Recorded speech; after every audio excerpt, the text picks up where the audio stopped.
আসসালামু আলাইকুম এভরিওয়ান। আমি এদিক দিয়ে বাসা যেতেছিলাম, একটা সিন দেখলাম রাস্তায় দেখেন মাছ পড়াইতে ছাগল দিয়ে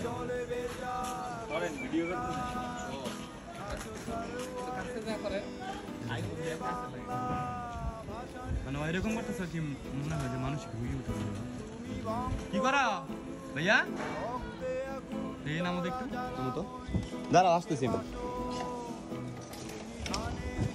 চলেন দেখি একটু কথা শুনি না। আসসালামু আলাইকুম, ভালো আছো? কি এরকম হাতে মাছ মাছ কি করতেছো? এটা করতেছ খাইবা এটা? হ্যাঁ তোমার খাবার টাকা নাই, কিছু নাই? হ্যাঁ কি দিয়ে পড়ো? সকালে কি খাইছো? কবে কবে খাও না? 3 দিন ধরে খাও না? মাছ কোন জায়গা থেকে আনছো এটা? হ্যাঁ কোন জায়গা থেকে? মাছ বাজার থেকে? মানে কি করো তুমি? করো কি কাজ টাজ করো না? কিছু কিছু কিনা দেখাইবা? হ্যাঁ হ্যাঁ আয়ো খাবার নিয়ে আসতে। হ্যাঁ ভাইয়া তুমি দাঁড়াও, তোমার জন্য খাবার নিয়ে আসতেছে, দাঁড়াও। প্রাণের প্রিয় মাগো তোকে বড় বেশি ভালোবাসি।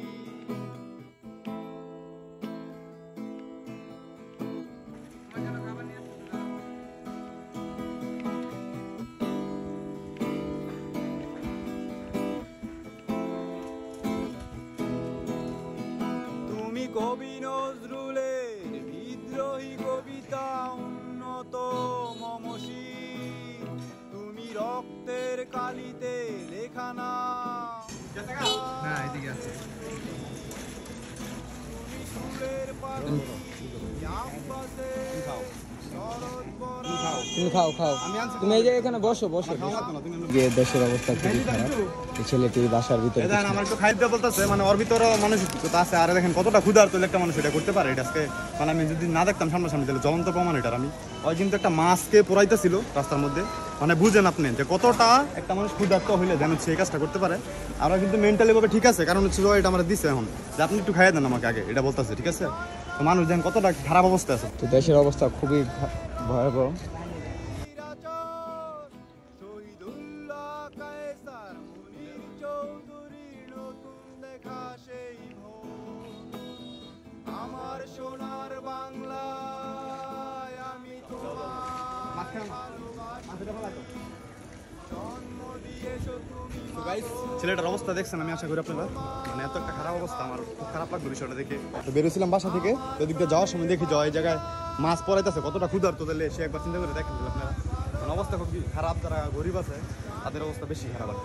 আর মধ্যবিত্তদের অবস্থা তো বললেই সো এভরিওয়ান, সবাই একটু হেল্প করার চেষ্টা করেন গরিব দুঃখী যারা আছে রাস্তাঘাটে তিমুচি হয়। তো বাই দ্য ওয়ে, আজকে ভিডিওটা এই পর্যন্তই, দেখা হবে নতুন দিন অন্য কোনো ব্লগ। আসসালামু আলাইকুম।